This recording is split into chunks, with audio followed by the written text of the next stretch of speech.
Humanianity, a new religious call.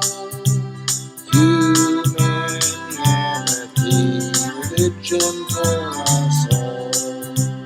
Humanity, now we all can see. Humanity, how much better we can be.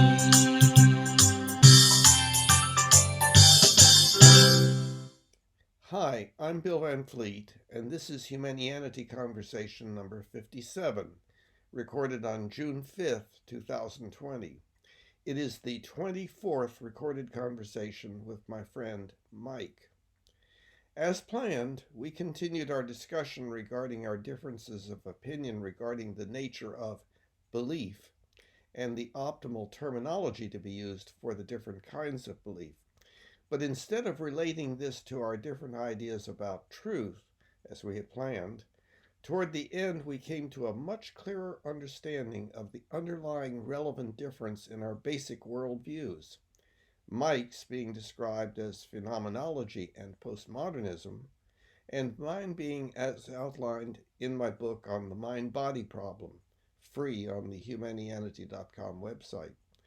We plan to pursue this area of thought in the next conversation. Hey, Bill. Hi, Mike.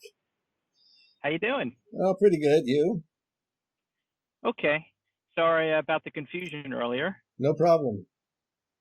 Good. So, I think last time we were talking about, I had brought up an objection, not an objection, but a concern I had about using the word belief to refer to, for example, a belief like when you turn the wheel left, the car will go left, and a belief such that the statement of I believe in God. And we had talked about, I proposed using a word called grok, which we talked about for a while, and we had some offline conversations about that. And I think we had planned on continuing that conversation now. Mm-hmm. Sound good? Yeah, sounds good. Yeah. So, Okay.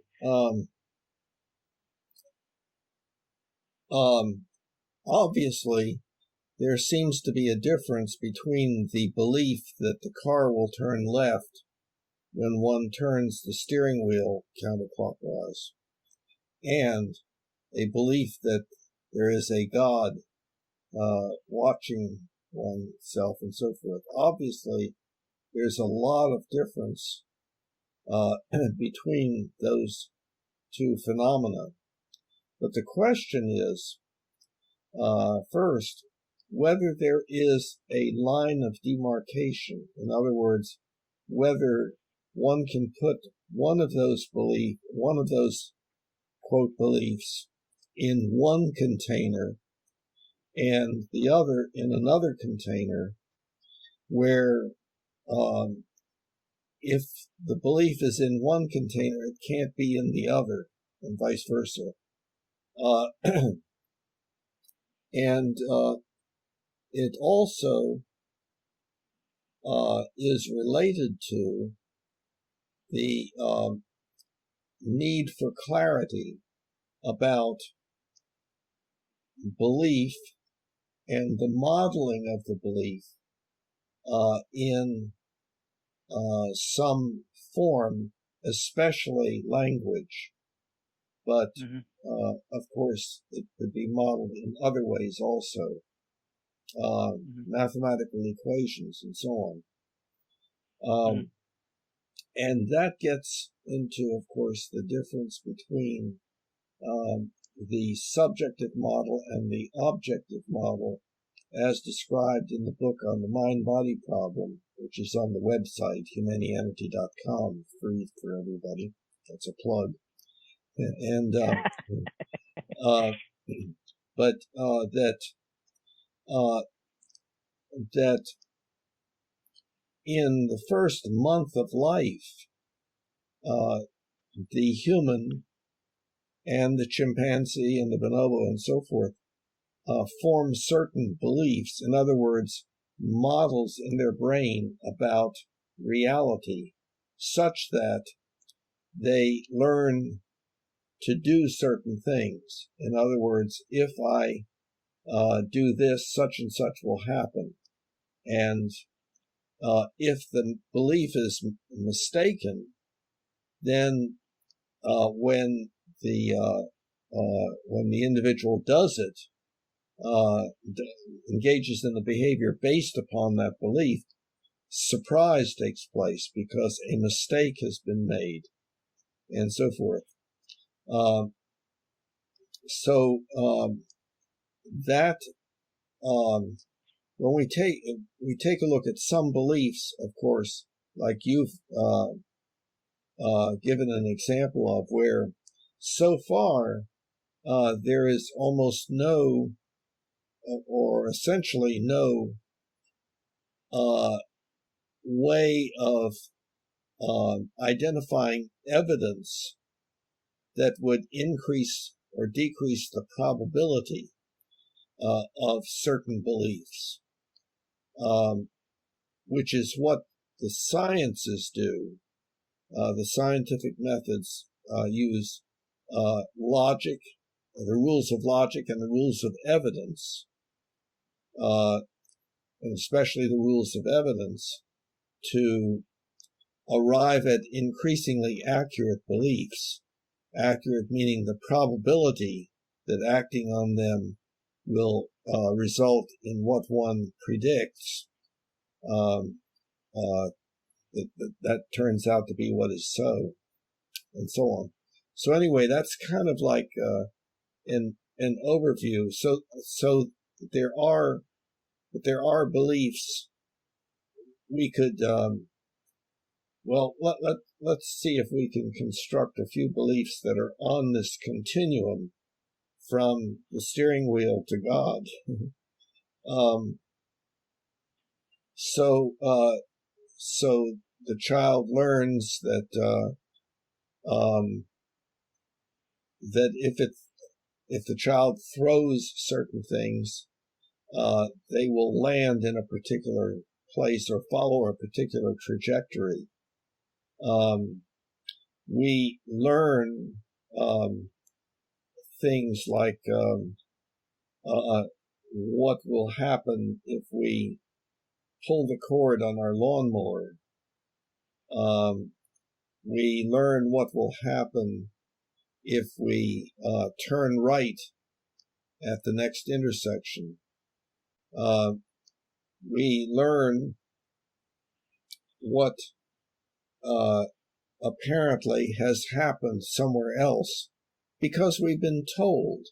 We don't see it, but we have been told, and we believe the person who has told us.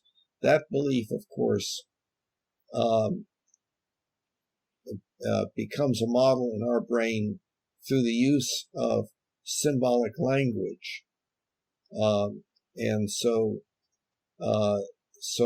when someone tells you, oh, just around the corner, you'll see a store with a such and such sign and so forth, then you develop some images in your mind that are, again, models of the belief.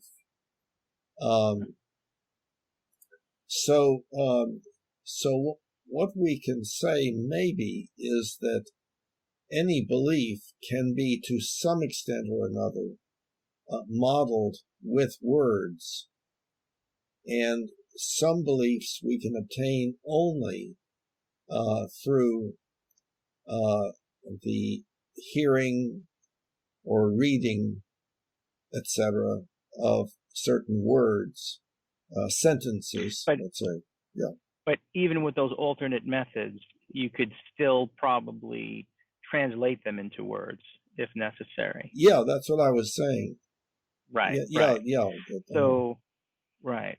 Well, go ahead. I'd like to see where you're going with this, because I think it's necessary to take maybe each one of those beliefs and instead of examining it from the point of inception, when the person is being conditioned to accept the belief, if we take that belief and look at it through once it's accepted, and what happens to that belief over time in a person, I think that's where my concern comes from. That when the child learns that when he throws the ball, it eventually drops to the ground, that might be something, like you said, that could be modeled, understood, and kind of has to be thought about all the time. But over time, kind of probably very quickly, that becomes something that no longer needs to be thought about and no longer needs to be conscious. Right. And I think the difference between the expectation of the ball dropping when you're first learning about it, and for lack of better words, the expectation that the ball will drop after it's become I want to use the right word here. After we become conditioned to expect that, are so different from each other that you can't call both of them a belief. That Well, they may have started as a belief, but as it wouldn't be appropriate to call it a belief after a certain point. Well, when you said conditioned to expect, the expectation is another word for belief. No, well, that's why I hesitated. It's not an expectation. Okay. That's not that. I'm trying not to use the word grok. That's why it is a. And I'm also not trying to use the word intuitive, because that's also not the right word for it. Mm-hmm. It's something that happens to a belief. I'm also trying not to use the word internalized, because that would have to be defined. And the best definition of internalization in this context is the word grok, whereas you initially had a belief that required you to be to be differentiated psychologically between you and the belief. There's this belief and you have something to believe in. There's a differentiation there. But over time, that ball throwing and it dropping, that differentiation goes away, and it becomes even something beyond intuition or beyond an expectation. Because if you expect something, there's still a subject-object relationship between the two. It becomes grok, which that's the only word that I know of in the English language. And this is the original definition of it, as coined by this author. That's the only definition I know of that refers to a belief that was once understood in a differentiated way, where you as the subject believed in something separate, an object, or in this case, a belief, and then that differentiation went away. I think that's the only word I know of the English language. That maybe undifferentiated, but undifferentiated what? If you use undifferentiated belief, I'm still objecting to the word belief. Yeah, but you did indicate that grok was a subset of belief. It was belief after such and such had happened. And I'm not in disagreement with that. The grok thing, I think, is very. I don't think anybody knows what that is. Anybody except a tiny few, and even I don't really when I tried to look it up and so on. But what you're talking about is, I think, the difference between a belief that you are aware that you have versus a belief that you're not aware that you have, even though you have it. Let's take something like ballroom dancing. In ballroom dancing, one moves in certain very precise ways, and one has to train oneself to do it. When to rise up on the toe as opposed to being flat on the foot, or landing with the heel instead of the toe, and so on. Now those are put into words. There are different terms for the different steps and so forth. But there's a lot more to ballroom dancing, and one has to learn how to hold one's partner, and all sorts of things that come about not necessarily by first being put into words, or even by thinking about it first and then doing it, but instead just develop by virtue of the continuing behavior of dancing. And so the brain is developing these various models such that every step that one takes is based upon a belief that that's the way to take the step. But it is not.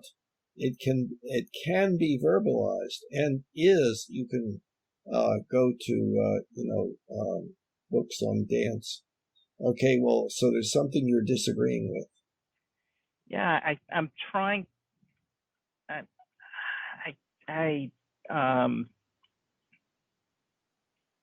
Doesn't seem like belief. I don't know. I don't know any really famous ballroom dancers, but for lack of a better word, let's just take a dancer. Let's take Fred Astaire. Everybody knows who Fred Astaire was. So I don't think when Fred Astaire does a basic dance step that he first learned in a step-by-step verbal fashion from his teacher, 40, 30 years ago, when he executes those series of foot move dance, I don't think you can characterize that as a belief that his feet will move and he'll be doing a certain dance. It's so palpably, materially different. The experience of doing that, the experience of doing those steps when he was 5, learning it, is so palpably different than when he's doing the steps at 50, on a movie set, that you can't call those two things beliefs. That really seems not necessarily wrong, but really inappropriate practically. Well, okay. So what you're saying is, it seems like, unless it is a conscious thing, in other words, unless one is aware of it, one should not call it a belief. And here's where I would disagree. And I would say that there are untold numbers of beliefs, in other words, beliefs that could be put into words but are not, that are a part of all of our behavior. When you put on your earphones, you had certain expectations, certain beliefs about what you would then experience and so forth. But I don't think that you became aware of them, aware of the belief that earphones would be necessary to improve the experience, or that if you put on the earphones, you would be able to hear certain things through them and so forth. There was no necessity that you be aware of the belief in order for the belief to manifest itself. So my term for what we're talking about is whether a belief is active or inactive. Well, that's part. It can be active or it can be inactive, and it can be something that one is aware that one has or not, and it also can be something that is put into words or not. Okay, so if here's where I might be willing to accept active and inactive belief. Mhm. Okay, but if you're going to use those definitions of active and inactive beliefs, then it's extremely extreme. Then you have to keep them. As I would propose, then I don't really care what we call active, inactive. If we call the inactive, we can call it an inactive belief. We could call it intuition. We could call it something that's grokked. We could call it, well, we could make up a word. But what's important to me is that we consider them to be two completely different things. That you cannot compare a belief that you have in God with a belief that you have with a belief that you cannot equate somebody that has a belief in God with the belief that Fred Astaire has that when he moves his foot in a certain way, he's going to do a dance step. But those are two different things. And we can call them whatever we want, as long as we really don't make the mistake of equating them. Because I think my concern is that we can't, when we were discussing this whole conversation about beliefs came from our discussion about truth. This is implicated in our understanding of truth. Mm-hmm. And so I think it's really, so I'm fine. We can use whatever word we want. And if you want to use unconscious beliefs, intuitive beliefs, whatever. But what I'm having a real concern about is we can never, ever equate those two. Well, I agree that we can never experience the similarity between the belief that the car will turn left and the belief that God is watching one. I understand that those are so different that one would say that they are really drastically different kinds of beliefs, but they're different in one or more continua. And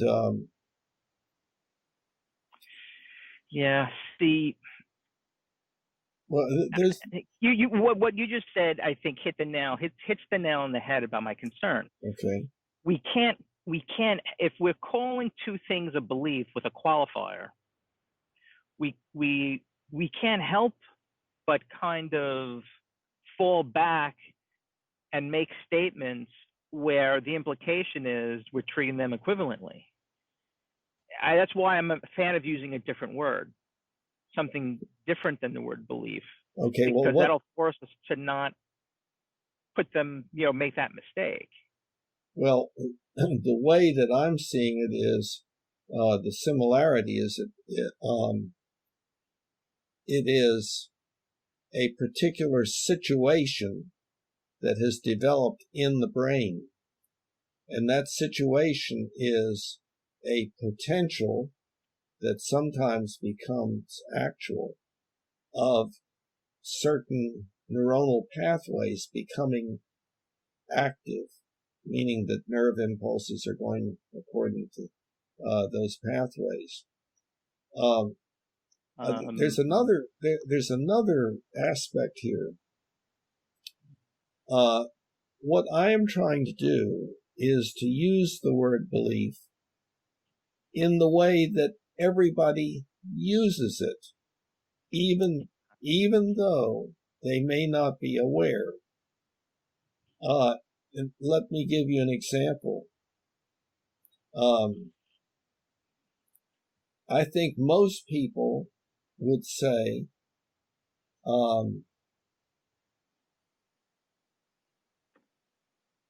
let's see, I want to give a better example than that. Well, we'll go back to the rat when placed in a maze. If the rat is there for the first time, it wanders and it can be hungry. If it finds food to the right, then we know that the belief that the rat develops that tendency to turn to the right if seeking food.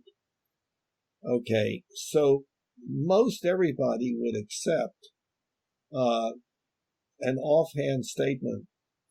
Where do you think the rat believes food is? Well, the rat believes that food is off to the right. Okay, now the rat is taken and put back in its cage.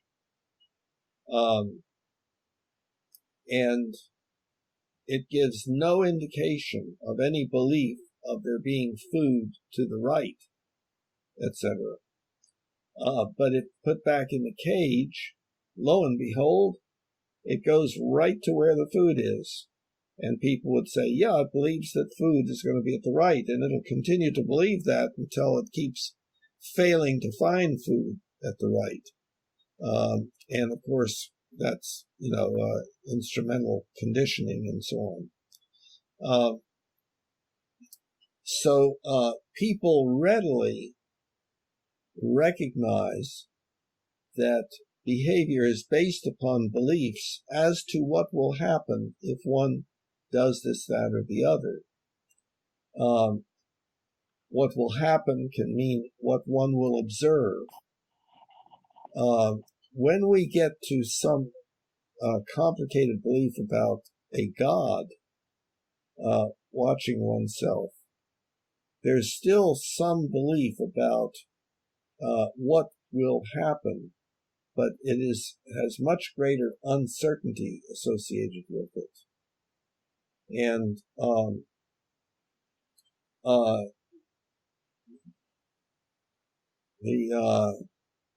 let's see, but still, the word belief is used. Okay, going back. So, do you believe if you turn your steering wheel counterclockwise, the car will turn left? A person will readily answer that question. They'll know exactly what you're asking. They'll say, yeah, of course. Yeah. So we had discussed this last time. I feel so strongly is not a strong enough word for me to say that I feel strongly about this is kind of not capturing how I feel about this. Yeah. Okay. To suddenly switch to a colloquialist treatment of belief when for the past, I don't know how long we've been having these conversations for the past year, we've been having a technical formal discussion where we've gone to great lengths to define words and to, in certain cases, ignore the colloquial use of them seems completely inappropriate to me. That we always ignore the colloquial use of terms. We've done that. I just, off the top of my head while we're talking, I thought about it. The word model, the word entity, the word religion, even the word agreement, free will, mind, are all things that we had hours and hours of conversations to try to really define. And in many of those definitions, it diverged significantly from the colloquial use of those terms. So I see no reason why all of a sudden we should shoehorn ourselves into now using colloquial terms when we start talking about beliefs. Why should we do that? Okay. I'm not really in agreement that is the picture. I think we have used words that, for the most part, not all, we've used words that are used in general, in other words, colloquially,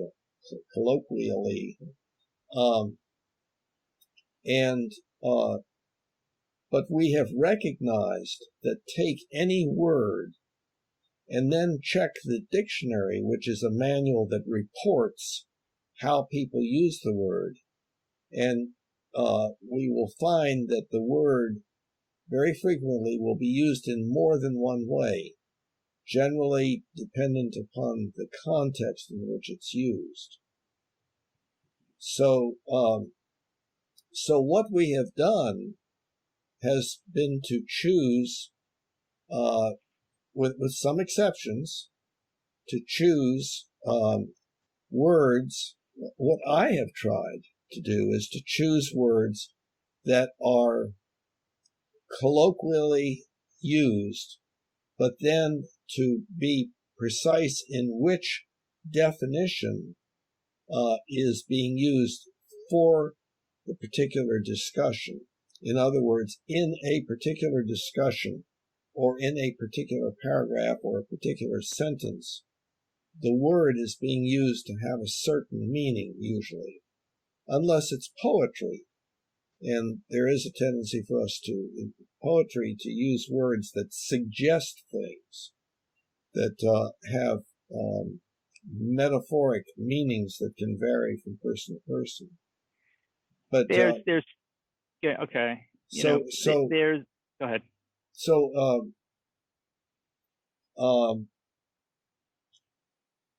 I think most people would understand to some extent the term motivational state, but it is specifically defined in when I'm using it.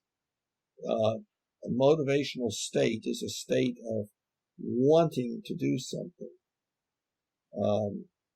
and then it can get a little bit more complicated depending upon how specific or general the thing is that one is wanting, but that motivational states are channeled through beliefs to. But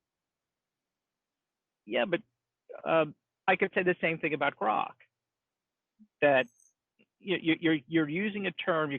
I think I don't know if you're making up a term, but for the lack of a better word, I'd say you're coining a term, and you're having to provide a definition for it for people, because there's a portion of people that may not understand, and I think that's completely appropriate. No, it's not a making up a definition so people will understand. It would be specifying which definition is being used. But then again, that may be not correct in certain situations. But now, like for instance, in the Mind-Body Problem book, the terms subjective model and objective model and subjective experience, all three of those are two-word terms, and they are specifically defined for the use in that particular discussion or presentation. It's not as if they would have no meaning at all for somebody, but it's that they would not have the precise enough meaning to be able to understand clearly what is being talked about in the book. Well, but if somebody has a 50% understanding of a meaning, or a 0% understanding of a meaning, or a 25%, some kind of continuum, the end result's the same. They don't understand what you're saying, and it has to be defined. So I don't see why an exception could be made for defining a word like, for example, subjective model, but we can't make that apply the same to grok, or even words like Google. Hey, can you go Google that? said 8 years ago, people might have said, well, what are you talking about? And you have to define it. It's no problem. It's just, you just need to define what you're talking about, and then people can follow it. We've been doing that, I think, on a regular basis for months and months, and I see no reason why we can't continue. As long as we agree that this definition is warranted, that the subjective model, objective model is something that is integral enough to our conversation and makes an important enough contribution where it should be defined. And I think in the context of belief and our discussion about it, grok is the only word that I know of in the English language. And again, this is from its literary, how it was coined. It's the only word I know of that describes a belief that starts out differentiated and then becomes undifferentiated with the person who believes it. And I think that's something that's a very, very, very critically important. Basically, that's what I say is the dividing line. That's the dividing line between those, a belief in God and a belief that if the wheel turns left, the car will go left. What do you mean by differentiated and undifferentiated? Is that what you meant? This goes back to differentiation and undifferentiation, in the context of the infant and the sense of self and the object. This is psychology, you're probably aware of this, where an infant they say the infant's sense of self is undifferentiated. And basically what that means is undifferentiated from the external world, for lack of more term, to keep it simple. So when a human being is first born, the theory goes, they have no, it's very subtle. You have to kind of use your imagination, because it's so kind of strange, but apparently when infants are born, they don't understand the difference between themselves and an object. Kind of very similar to a dog. There are experiments that have been done where a dog will look at themselves in the mirror. Part of it has to do with self-recognition. Certain animals, when they look at themselves in the mirror, they actually think it's another dog. They're incapable of recognizing themselves. Other animals, when they look in the mirror, they can tell, oh, it's just me. So scientists, certain behavioral psychologists take that to mean that the animal has no sense of self. They don't understand themselves as kind of separate and apart from their environment. And that's called being, what I'm using the term, undifferentiated. When you differentiate, you're aware of yourself as an individual having a belief in something. And that belief in this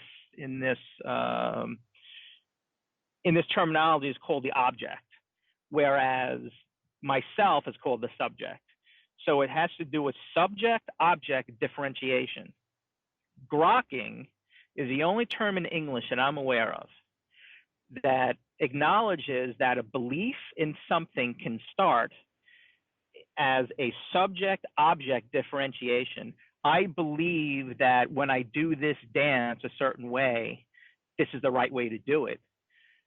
Versus 50 years later, when I do the same set of moves, there is no subject believing in the object that I have to do these steps.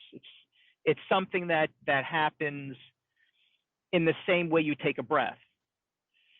That change that happens to a belief over time, grok is the only word in the English language I know of that describes that. And I think that's incredibly important.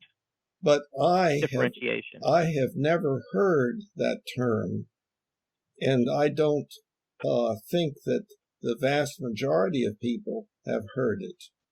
Nor the vast majority of people haven't heard of the word Google 8 years ago. I mean, I don't understand that objection, Bill. Can you run me through that one? Yeah. Who cares whether people know it or not? Why is that relevant? Because it is unnecessary, as I see it. What it does, as soon as you introduce a word that is completely new to the individual,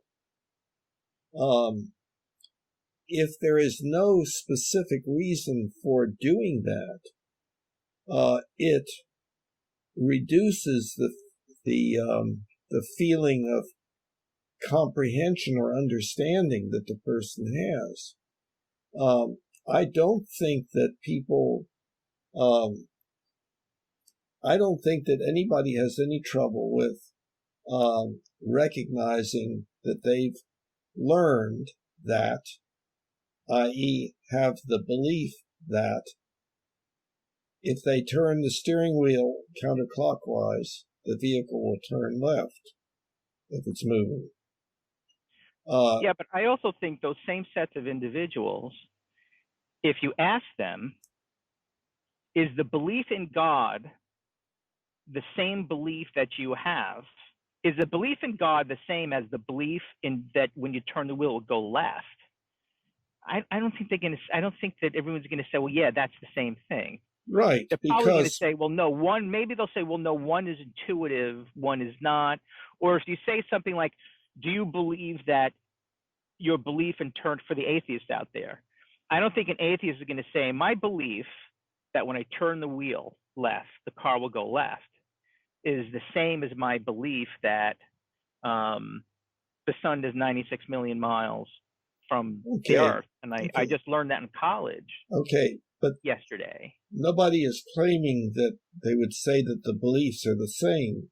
They are quite different, but they still. Wait. Let me just interrupt you a second. This is very important. Okay. This goes to your statement of lack of confusion, or more confusion by using two separate words. I think you disagree. I absolutely disagree. I think if you use the word belief, and the person is, if you're using the word belief to characterize a belief in God and the belief in turning the wheel is the same thing, when if you more granularly ask the person, is it really the same thing, they're going to say no. That actually leads to more confusion. See, is it really the same thing? Well, what do you mean by thing? And of course, they are different. You have a red shirt and a blue shirt. Are they the same thing? Well, they're both shirts. But no, they're different. This is a red shirt and that's a blue shirt. You know, it's interesting. I had the same conversation in a very different way, but I think it's kind of the same thing with my supervisor, where, you know, he maintains that, and this is, I have to explain how these two things are similar, where, you know, I'm sure in psychology, I know you're aware of this, that, you know, to put it mildly, the reason why we're doing everything right now is because of the way our parents treated us when we were 5. And I'm this way because of what happened when I was 5, and I'm this way because of the relationship I had with my mother, and this, that, and the other thing. And I was talking to my supervisor, I said, I just don't agree. And the statement I said to him is that original cause is different than current cause. And this relates, so basically the statement I had to him was, I may have started doing X because I was jealous of my mother and I wanted her love, but that doesn't mean 70 years later, I'm still doing X for the same reasons. And this gets back to, this reflects very similarly to how we're understanding beliefs. If Fred Astaire learns to do the box step in a way where he's got to think about it, understand it, differentiate it, where he's got to think about the steps, and then when he does the same steps moves 50 years later, okay, he's just because he learned it that way and you can characterize it as a belief, it doesn't mean it's still a belief. It's clearly not. No, I don't understand it clearly is. Say that. It clearly is. Yeah, this is a huge difference we have. It's because, how is that a belief? How can you call those same things a belief? Okay, let's go back. Trying to be very specific. Yeah, let's go step by step. Yeah, okay. and this is in the Mind-Body Problem book, the first concept of importance is model. And a model is anything the characteristics of which could enable one to predict accurately the characteristics of that which is being modeled. Okay, so the simplest thing is a rock sitting in mud, the mud dries.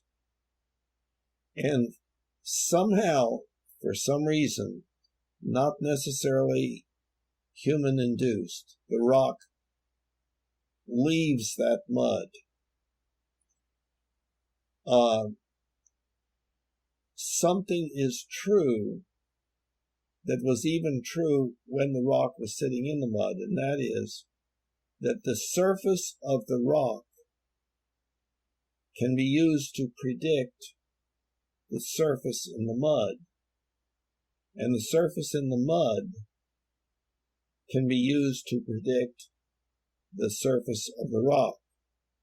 So the surface of the rock is a model of the surface of the mud, and the surface of the mud is a model of the surface of the rock. Now, it may never be used that way, so there are many, many things that could be used as models that are not used as models, but it is that there is that relationship between those two things. If we take a model car that is supposed to be of some particular make and look at it, and we've never seen the real car, we would be able to predict things about the real car. And we could get more and more precise, like taking measurements as to the distance between the wheels and so on. Actually, the real car could be considered a model of the model car, actually, but we wouldn't do that. We would have no need to do that. And so then there are other kinds of models. Our perception of something is a model that is modeling whatever that thing is in reality. And it enables us to make predictions about what will happen if we do this, that, or the other. We have linguistic models. We can make sentences, and the sentences following the rules of syntax enable us to develop pretty accurate models of something we've never seen. Or maybe not real accurate, but I can tell you what this particular person looks like to a certain extent. And that produces an image in your mind which is a model, not very accurate, of the actual person. So the basic term here is model, and then that pattern in the rat's brain or in the human's brain of enhanced neuronal connections is a model of something like where the food is in the maze, or where the car is in the parking lot, etc., etc. We even model things with regard to the order in which they occur. No, this occurs first, and then this, and then that. That would be a model a temporal model of something. It would be a belief about something. No, I know you believe that, but that's not so. It really is such and such. So you need to correct that belief of yours, which is a little inaccurate, etc., etc. And people know what is being meant by those things, especially when they're in more typical day-to-day interaction kinds of things.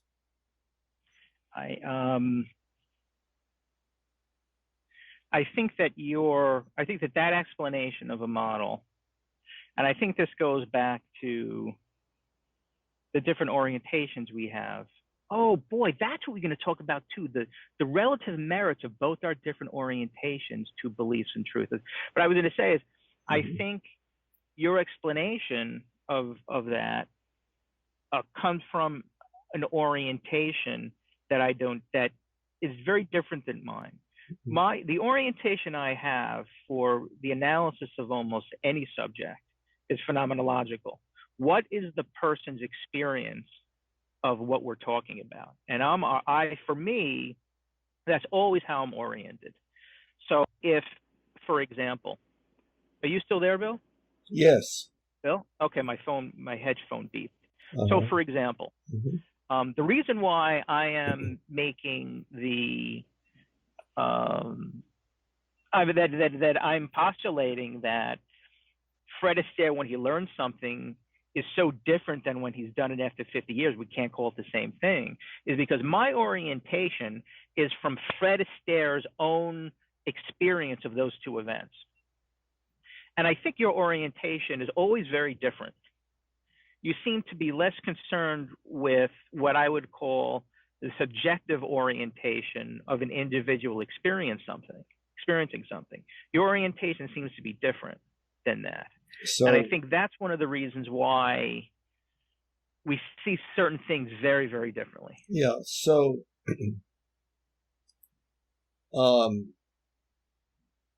what we're talking about in my terminology is beliefs, and the fact that beliefs can be, a person can have beliefs and then be entirely outside of awareness and inactive. For instance, right now, I could ask you something, and you would immediately be able to tell me, are you married? Okay, now you believe that you're married, I believe. And but that belief was not active until the situation occurred wherein this individual, Bill, was asking you this question.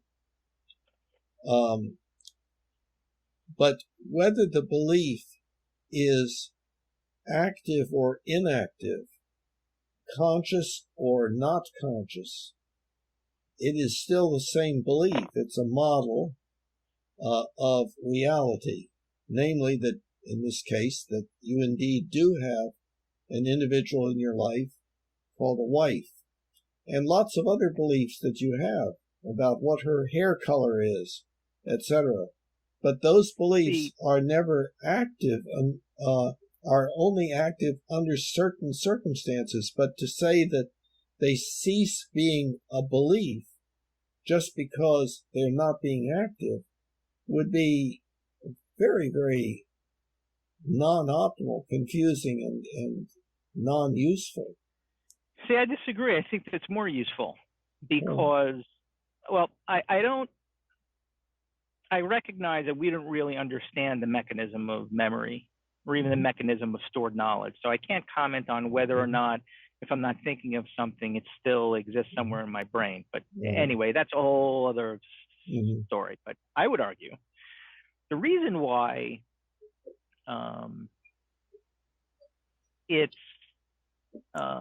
more optimal to consider them two different things is because of the for lack of a better word, the confusion that comes from linguistically using the same term to describe two things that are experienced so differently. That's why so I actually think it's more confusing to say, Fred Astaire learning how to dance and Fred Astaire dancing after 50 years is the same thing. So I think it's to say they're both beliefs is to confuse and to miss such a hugely important difference of how Fred Astaire experienced both those things, that it's more confusing to say they're both just beliefs. Okay, let's assume, let's pretend like we have a third person present.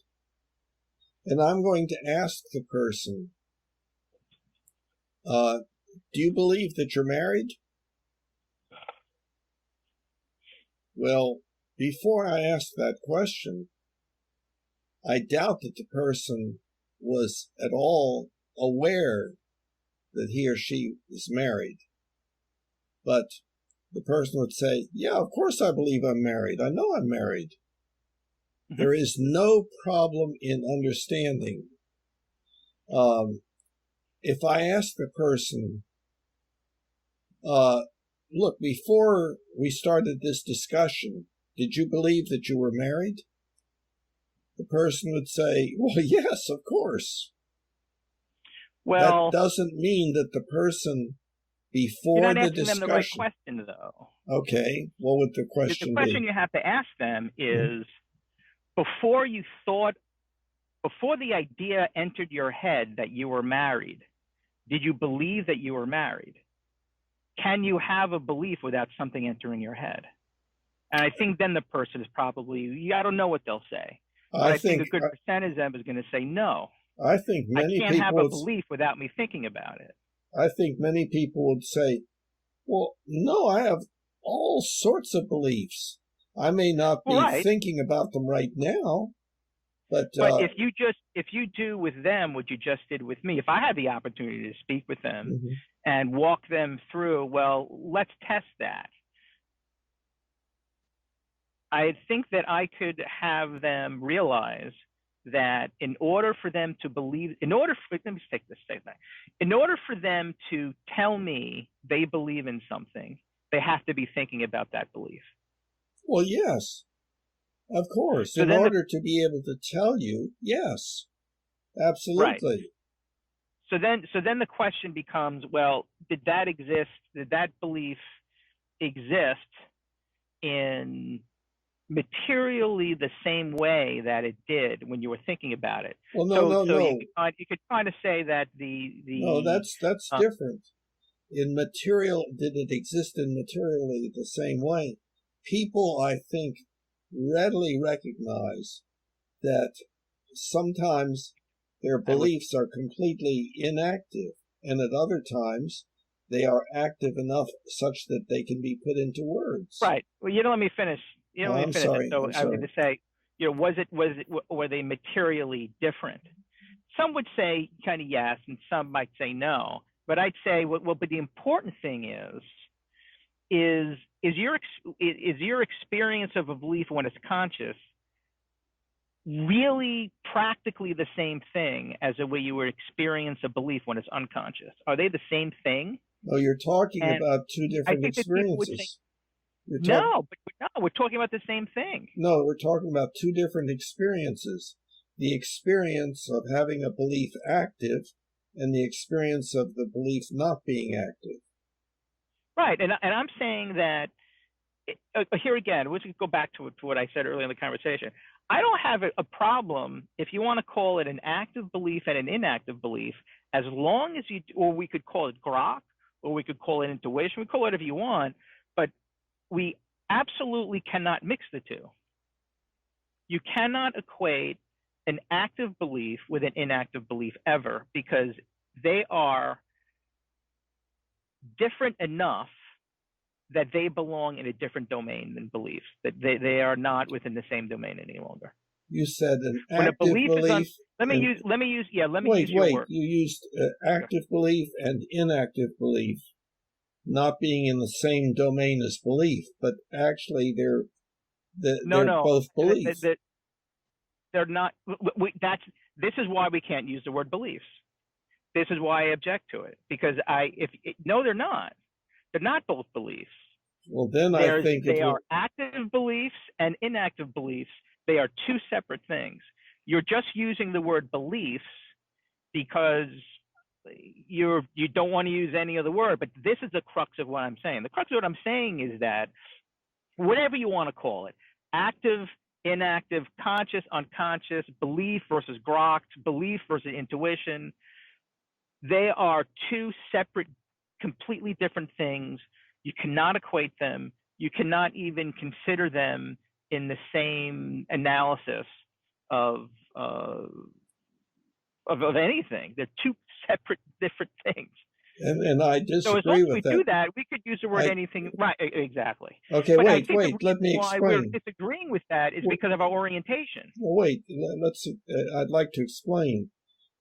I don't think that there are two entirely separate things, an active belief and an inactive belief. Instead, I think a person can be a little bit aware of a belief or strongly aware of a belief. The person that it's a matter of degree, and it depends on the situation as to how active it's going to be, depending upon the demands of the situation, what the person needs to do at that point. One learns how to tie one's shoelaces, and one can be thinking about something entirely different and tying one's shoelaces, but they have a belief as to how to tie those shoelaces. But the person can also be a little bit aware of tying their shoelaces while thinking about something else also. That may not be the very best example, but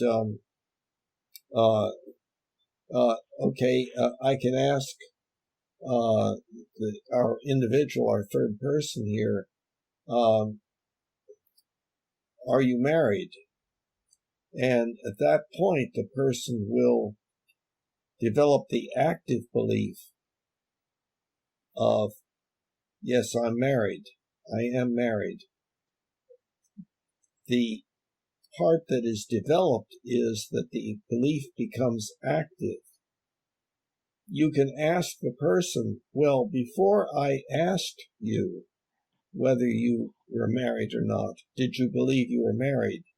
And almost everybody would say, well, yes, I act all the time on the basis of the fact that I'm married.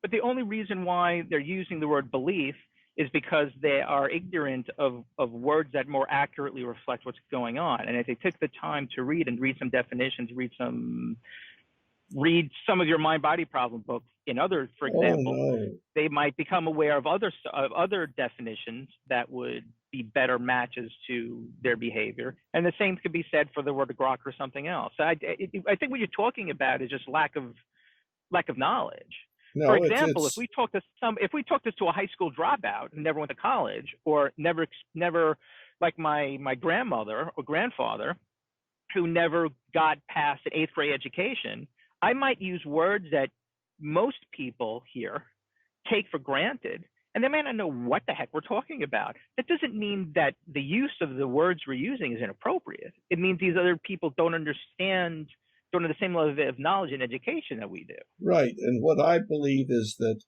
the word belief, I'm using it in a way that everybody understands. But that doesn't mean it's accurate. In the same way, when somebody uses the word religion in the context of Humanianity, it's not when you really do an analysis and the context of what we're talking about, that word religion needs a more thorough going over and a more thorough definition. In the same way, if really you're doing a once over of belief, that's the same because thing will apply.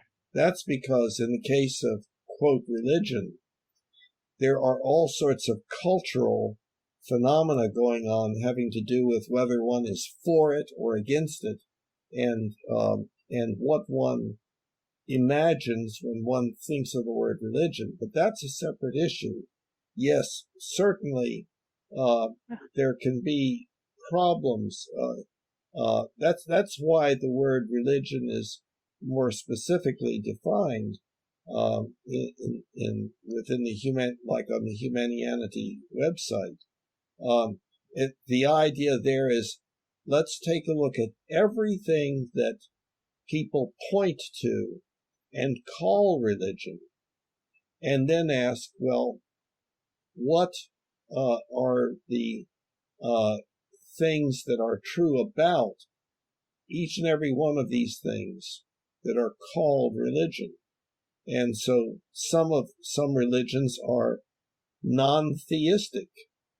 Most people think, oh, religion, that's belief in God, but that's not accurate. That does not include Buddhism, for instance, or Unitarian Universalism, and so on, or Christian atheism. So, right. But so that gets into a whole other area that indeed has a cultural inflammatory nature to it, the discussion of religion, right. Depending upon whether you're for it or against it, and so on. But in what you just described, okay, you are really talking about a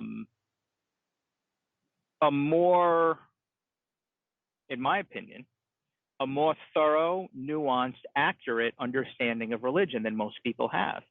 So you are taking it upon yourself, very appropriately so, to provide a clear definition of what religion is. And I'm proposing that because of our discussions, what we've thought about, what we've learned in philosophy and all these kinds of other things, we have a more nuanced understanding and definition of belief that needs to be kind of tweaked a little bit from the colloquial understanding. And I think we've done it with religion appropriately so, and it's appropriate for us to do it for beliefs. I think even more, I'm even thinking, maybe we should have a conversation about our orientation and whether, because, I think this, I'm not sure, but I think the core differences that we're having in these things, in the subject of truth, in the subject of belief, even in the subject of religion, to a certain degree, less so, is really coming from a different orientation we both have. And it sounds like we've discussed belief. I don't know if we're going to come to an agreement with that in this discussion. So I wonder if we should start talking about a derivative of why I think, at least, we are having difficulty coming to an agreement, and that's our orientation of how we're oriented to understanding belief. Yeah, that's a good point. In other words, what we observe, or what somebody is observing, if they're observing us, is that we seem to be unable to come to agreement with regard to the use of a simple, widely used word. Now, by the way, just wanted to add in as a side issue here, the word belief, the word religion is not the only one that has cultural inflammatory aspects to it. Belief does have, to a certain extent, because for some people, when they hear the word belief, even though they use it in the common ways that I'm talking about, and would respond appropriately to my asking them, well, do you really believe your car is out there? there are some individuals who would not recognize that the word belief was used because it just was so appropriate. But if I ask them, tell me, do you have any beliefs? They would say, no, I don't have any beliefs, because they were now thinking that a belief meant a religious belief or a belief in the supernatural or a belief in a God or something like that. Or they would say, no, as soon as you believe something, then you're not appropriately skeptical. So I don't believe anything. I'm a skeptic. And so they're using the word differently. Right. But they well, would I still think, right. And they would still know exactly what I meant. I said, do you believe you have the keys to your car, or do you believe that you left them in the car? They would know what I was talking about. Yeah, your example highlights, I think, for lack of a better word, an objective reason why, a reason that doesn't rely on how somebody subjectively, my orientation is always from the phenomenological perspective. I'm interested in understanding these topics based on how a person experiences them. So I would call that maybe how a person's subjective experience of these things. But I think that there's even an objective argument that could be made against us relying on a colloquial use of language. That seems to imply that language accurately reflects, is an accurate model of reality. And we've discussed that ad nauseum, that it absolutely is not. Well, if language is not an accurate model of reality, then I think it's very, very safe to conclude that we cannot relying on language is sketchy to begin with, but we certainly can't rely on the colloquial use of it. Everyone's guaranteed to be inaccurate. Okay, but see, when it comes to reality, I don't. As a model. Okay, but I don't agree with the statement that let's see, about accuracy. State it again. That I think that you don't agree with my statement that in the past we have characterized language as being a very inaccurate model of reality. Okay. And having its extreme limitations. Okay. And therefore nobody is saying that language is a model of reality. Language is a model of our beliefs about reality. And our beliefs can be pretty darned accurate, or very inaccurate, or very inaccurate, i.e. incorrect, in that another belief that maybe was the opposite was much more accurate, i.e. predictions based upon it would turn out to be what is so. But our language, now accuracy, the term accuracy referred to language would have to be with how accurate the language was in conveying the belief from one individual to another. So if a person was using the incorrect words, then their language would be inaccurate. Poetry is not highly accurate because it's metaphoric, and there's the recognition that one person's reaction to a poem or to something that is said in the poem can be different than another, and that's okay. But in technical fields, that would not work.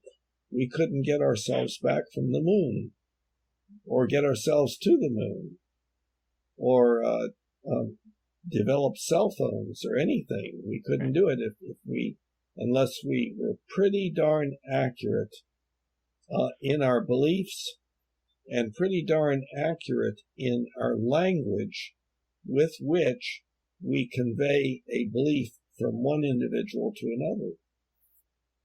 Right. So I wish I had the opportunity to record as a snapshot what you just said about language modeling our beliefs in reality, because that just kind of is a slam dunk with how I understand truth. But unfortunately, it's a whole nother conversation. We're not talking about truth, we're talking about reality.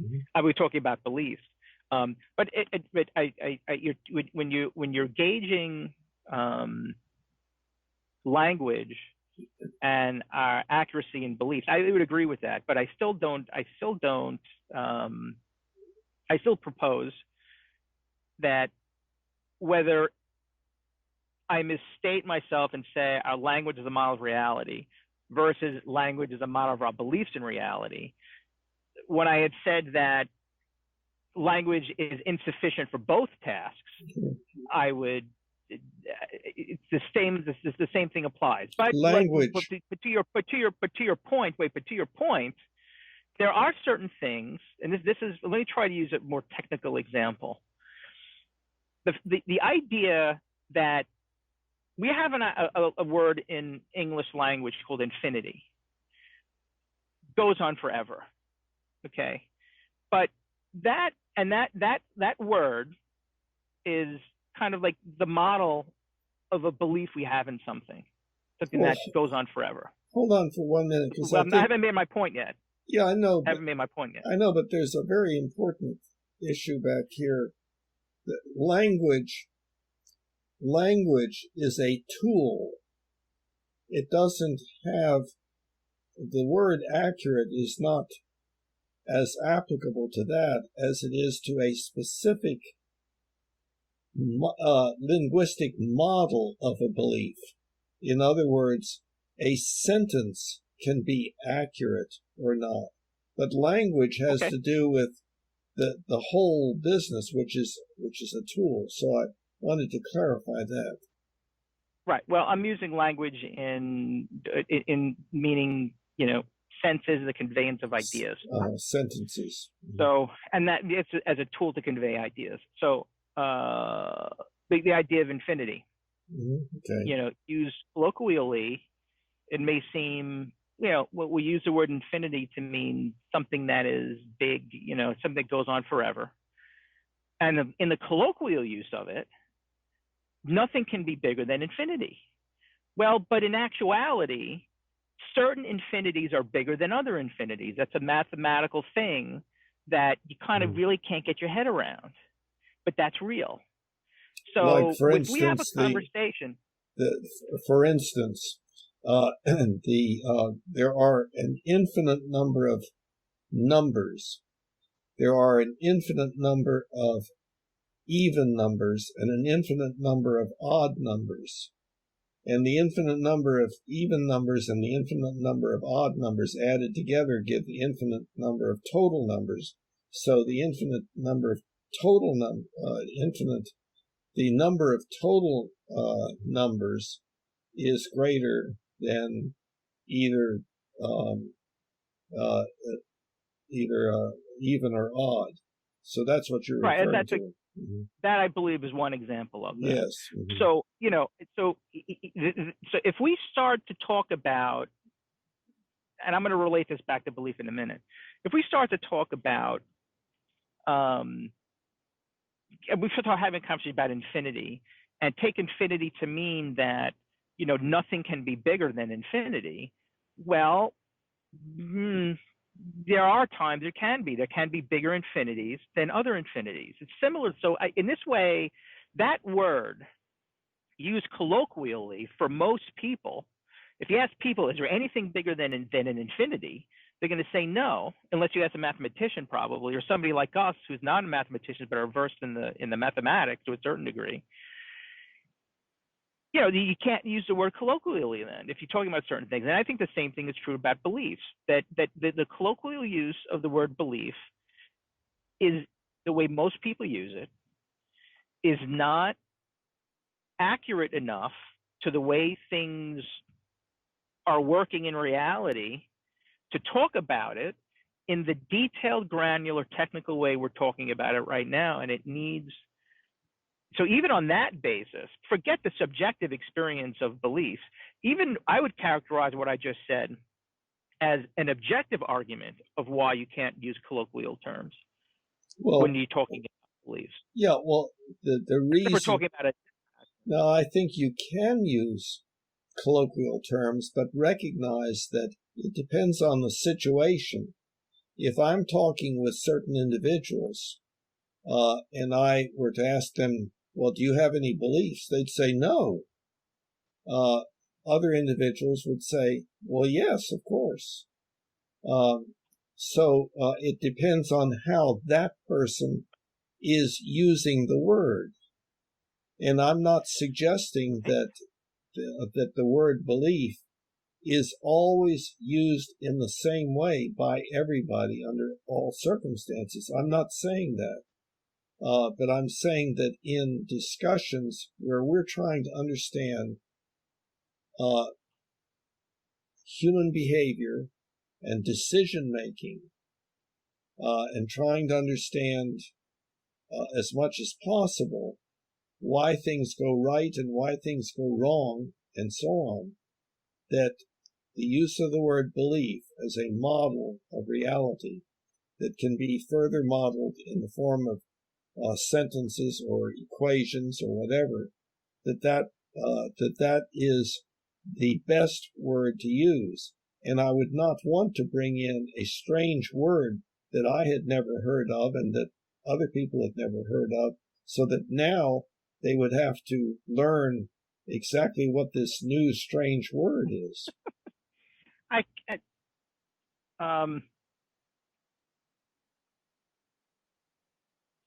feel like you're objecting. I'm trying to reconcile how you feel it's appropriate, because we've had this conversation in the past. You feel it's appropriate to coin terms and define terms when it suits you, but you don't feel it's appropriate when it doesn't. It seems like you're saying, because the same argument you're making right now. Let me finish. The same argument you're making right now against using, asking people to learn the word grok and what that means. I could have said the same thing when I was reading the mind-body problem about when you said objective model, subjective model, when you define the mind, when you define religion. But to give it seems like you're on very shaky ground here. Why are you only objecting to one definite use of one definition, but not the others? It has to do with this. Mm-hmm. If I am trying to describe or make use of an entity that has no name, then I would want to assign a name to it. For example, Humanianity. It is referring to something that has been going on in our species and is our third exponential change that does not have any label currently in use. It is precisely defined. But so that's a new word, like grok. It's a new word because it is referring to something that has not had a label yet. Objective model and subjective model are terms that refer to something that have no current meaning, no current definitions. It was pointing. It is using subjective model and objective model is pointing to something that is described in the mind-body problem book, but not elsewhere. And so it's not something that there's any colloquial term for currently. However, I did choose words that would most closely stimulate in the person the image or imagination or understanding of what it was that I was talking about. And so those are pretty clearly defined, and there's no other label for those currently. So I had to come up with a label, and I used two common words put together into one term that is not generally used. And I pointed out that, for instance, I talked about subjective experience and pointed out that that does not mean that there is objective experience, that that does not exist, that the term subjective experience is a two-word term with the words chosen because they were most likely to make it easier for the person to know what the terms were referring to by virtue of the associations stimulated in the individual by the hearing of those words or the reading of those words. And I can understand why you chose to do that, but and when you do talk about those terms, because they you treat them very separately, conceptually, and you relate them in certain ways, but in other ways you treat them very separately. And the concern I have to you using conscious and unconscious beliefs is that that doesn't happen, that there's separation and then inappropriate combination of the terms that, again, I don't care what we call it. We don't have to use the word grok. We can use the term conscious and unconscious beliefs, but we can't mix them. Well, what about a belief that is partially conscious? You have to describe what that means. Yeah, well, I did Partially earlier. conscious. I did earlier. I don't recall. Tying of your shoelaces. And ordinarily when you're tying your shoelaces, you're thinking totally about something else, and your hands just go about doing it. Is that partially conscious? No, well, is that what you mean by partially conscious? I don't understand. You're conscious. Well, you're thinking about something else. Your belief as to how to tie the shoelace is irrelevant. You're thinking about what you're going to do later in the day and how you're going to handle some particular situation. And your hands are just going ahead tying the shoelaces. And it's because your brain has that model in it as to how the laces are supposed to go. However, you could say, well, I want to get a little better at tying my shoelaces, or I want to understand what the principle is. And you could focus heavily on it, or maybe just a little bit, while at the same time thinking about something else. That's maybe not a good example. Another example would be, well, do you believe you're married? You're likely to say, well, yes. But there won't be that much coming to mind. But on the other hand, if I asked you, how long have you been married? More would come to mind. If I asked you, do you believe marriage is a good thing? Well, then you would be thinking a lot about that. Do you believe that marriage is a good thing? Do you believe that there are problems in marriage? Etc. So the belief that you are married can be a very simple thing, yes or no, or it can be more complex, and much more come to mind. So I don't think, I think that you're right that there's a problem in that you and I have different quote worldviews or orientations, but I'm not sure exactly how different. You call yours phenomenology, and so I would want to ask, let me ask you this. Before we started our conversation, or at 10 o'clock this morning, did I exist? From what perspective? I'm just asking. No, I'm asking, did I exist? You're using a trick question. No, I'm not. Are you?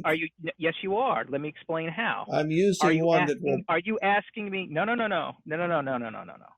Are you asking me now to think back at 10 in the morning and think about whether you existed, or are you asking me to I don't know what you want to call it,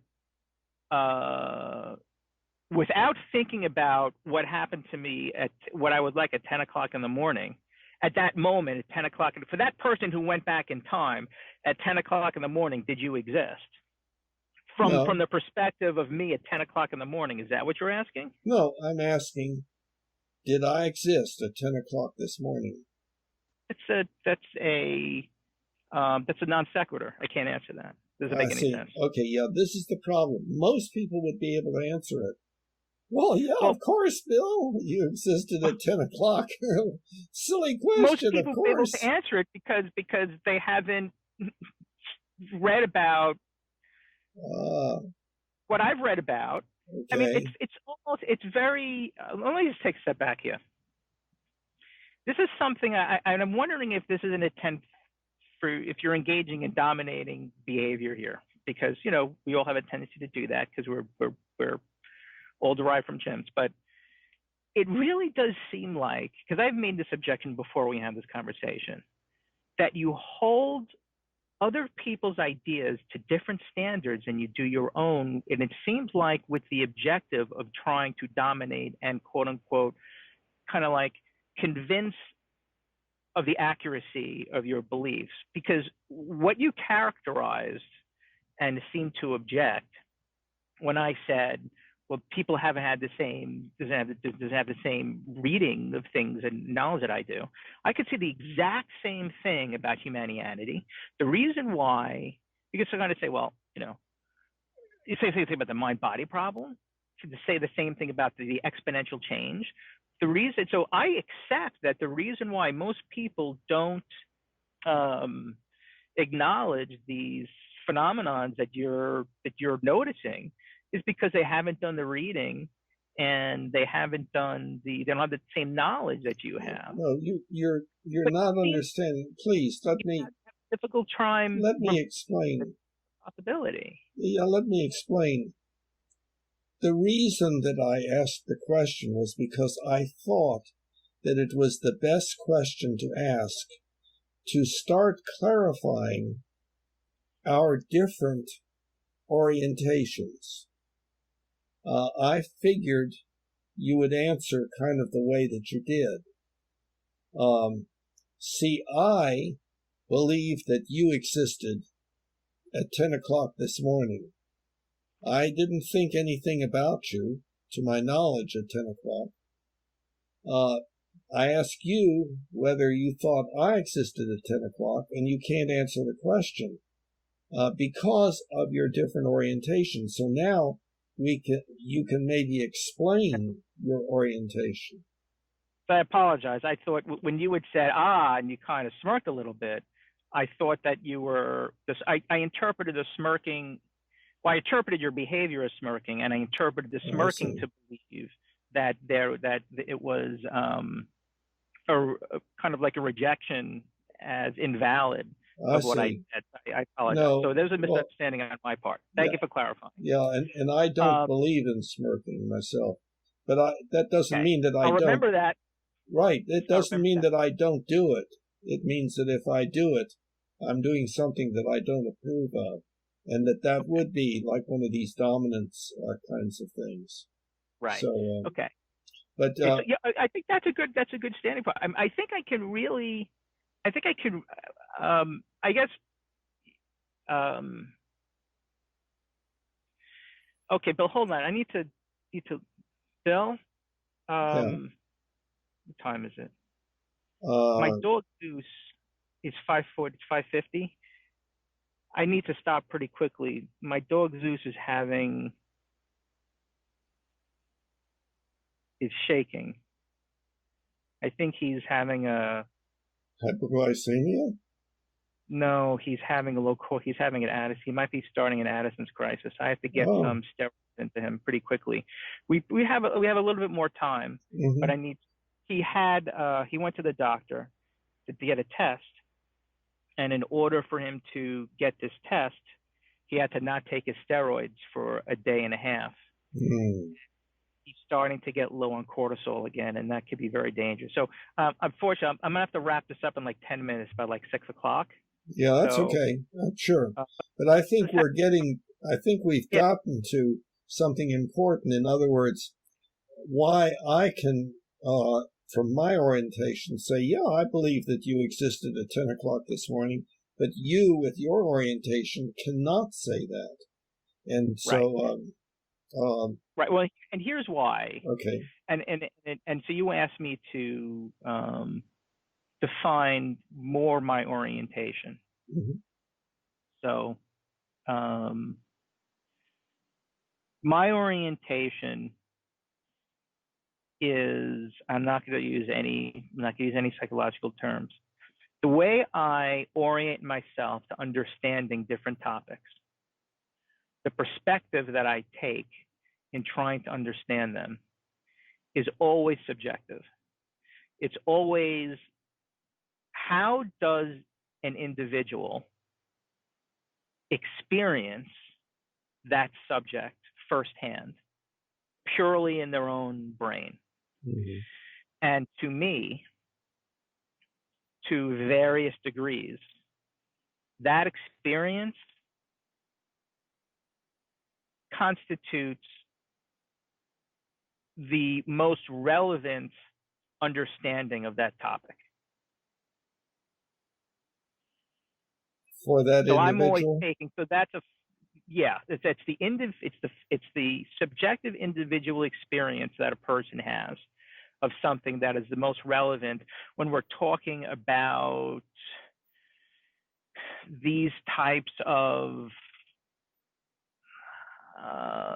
psychological topics like beliefs, truth, things like that. Well, let me ask you this. See, um, if this is approximating it, uh, do you believe that things exist only as long as you are experiencing them? See, I'm not trying to be difficult here, but it's very important for you to Mhm. define what you mean by exist. That's very critical. Yeah, yeah, that's a good point. I was But actually that. or more even better, exist from what point of view is Um, probably even a better question. Absolutely exist objectively? yeah, we'll see.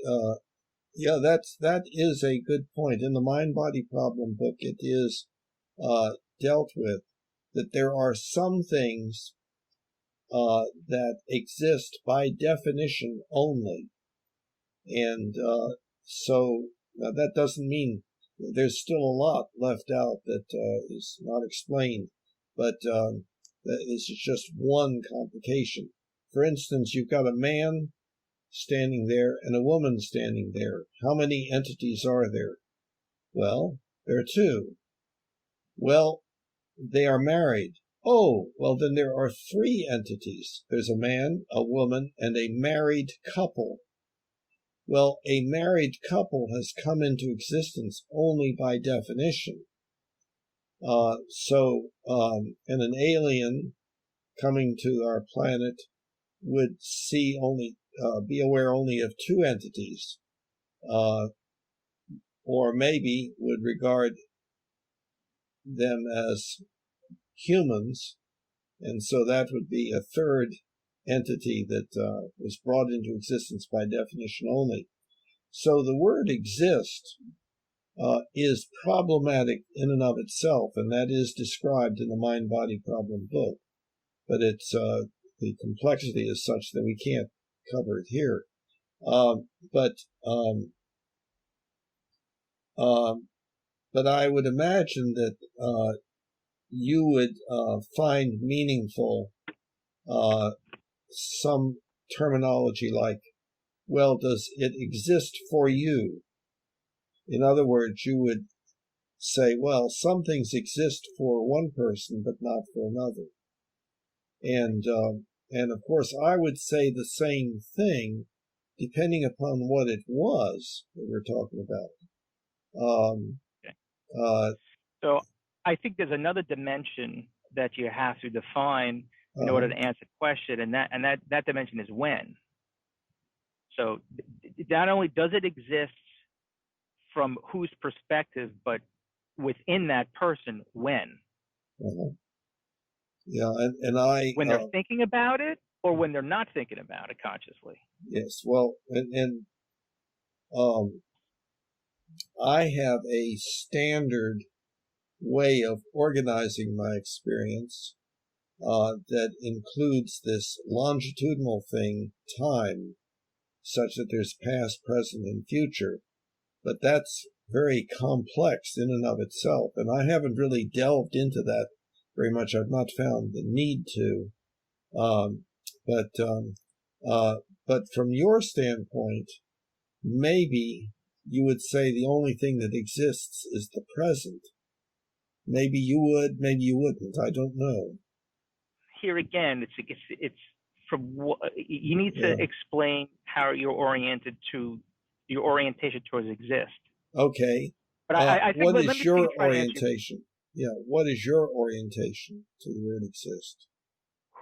Who are you talking about when? If you want to know, I think there's a couple of different. There's existence. Does something exist for an individual at a given point in time, in terms of them being aware of it? Then there is more of a third-person objective understanding of existence, which still, this is important in my opinion, which still requires conscious thought. So whenever anybody is thinking about anything and whether or not it exists, they have to be consciously aware of it. And then there is the ultimate question, kind of what's behind the curtain. Does you asked me the question last time, does Donald Trump exist? Mm-hmm. It's like, well, did Donald Trump exist for me when I was driving to the doctor's office this morning, to the vet's office this morning, and I wasn't thinking about him? No, Donald Trump did not exist for me in that moment. Now, okay, exist for you. See, that's exist. But now we can talk about. Now we have to talk about how does existence for an individual relate to or is relevant to the fact of whether something exists absolutely in terms of what's behind the curtain. Okay. See, now because of my orientation, I maintain that it's this subjective definition of existence, which is what really matters when we talk about human behavior, versus the objective, what's actually behind the curtain. Does Donald Trump actually exist, whether or not I'm aware of it? I think it's the subjective thing that really matters, which is why I'm always oriented towards it. Do you believe that there is such a thing as hallucination? I believe there is such a thing as hallucination, yes, but it's very specifically defined. How? For example, I know where you're going with this. Go ahead. So let me give you an example. When the schizophrenic is hallucinating that they are seeing God, and they become aware of, and this is important, they're aware that it was a hallucination after they're out of that schizophrenic event. But when they're in that schizophrenic event, are they aware they're hallucinating? No. And I would say, are they hallucinating? They are not. Really? They are hallucinating from relative to another perspective. But they're absolutely not. They're not hallucinating relative to the perspective that they are in when they are going through that event. And this is a fundamental to my definition of truth. This is why I can say that, somebody can have two objectively different beliefs and both are true at the same time. It's almost, it's a relativity-ish understanding of truth. And where postmodern. That's absolute. I would call it, yeah, if you want to call it postmodern. Yeah, I mean, I definitely think that my views, I think my views are even more extreme than postmodern. I don't think a postmodernist would say, if I'm not thinking about something, it doesn't exist. I think that would be, even I have trouble, with that.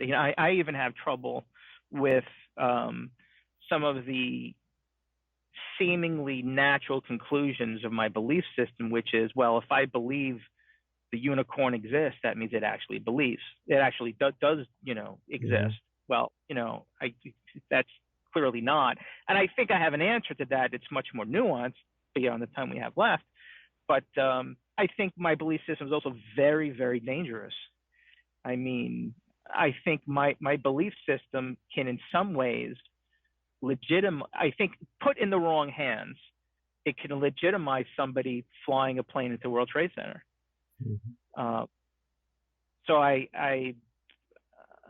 But I also think it's a good explanation for why people fly planes into World Trade Center. Besides the explanation that most people would say is, oh, they're just crazy. Right. Yeah. So, an area of difficulty between you and myself would be the area of difficulty in using the phrase accurate belief. Yeah, that when you talk about accurate, that opens up a can of worms. It's like accurate from what dimension, from what perspective, relative to what? One of the other ways of thinking about it is that my orientation, if you could kind of understand this in terms of, relative to something else. So accuracy relative to what? You maintain there is an ideal to which accuracy is gauged to, it sounds like. I maintain there is no such. Practically speaking, there is no such ideal for the vast majority of the things that we're talking about. And even for the things that are objectively true, like going to the moon or our cell phones, like the statement, does electricity exist? So I can hear people saying, Mike, are you honestly saying relative to a certain, there is no absolute ideal that electricity exists? Well, then how do you explain the cell phone? That's not what I'm saying. I'm not talking about this ideal, which is kind of like behind the curtain actual reality.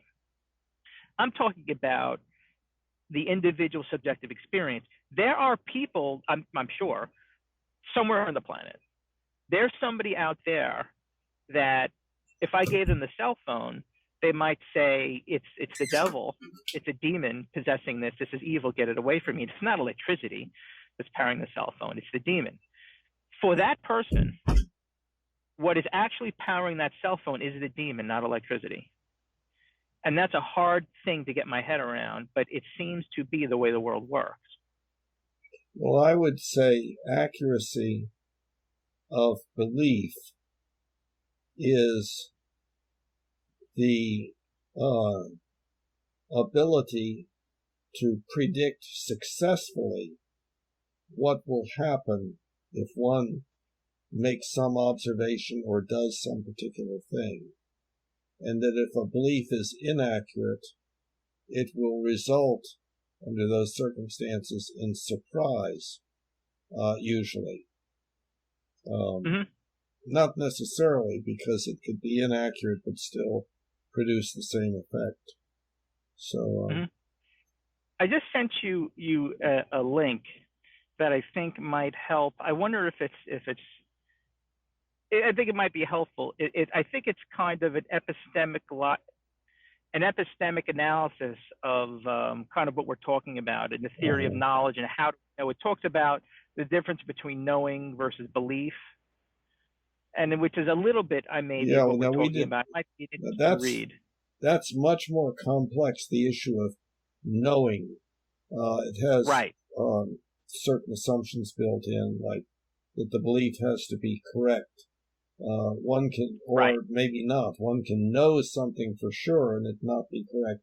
It's used all different ways. So the word know, K-N-O-W, is very problematic. Right. And I do think that there's the way I look at it is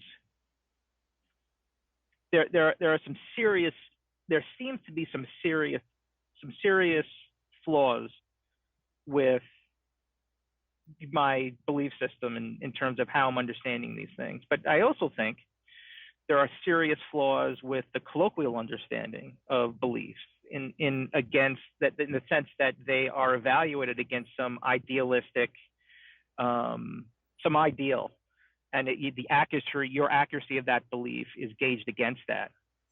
So I don't concern myself too much that there are big gaps in my beliefs, but I do really think that for the majority of topics, I think that are really plaguing humanity, that the way I'm understanding beliefs and truths provide a more accurate model of why there is a level of confusion and disagreement in the world. I do too, with regard to my own. So we both believe we've got the answer. That's why we continue to hold them.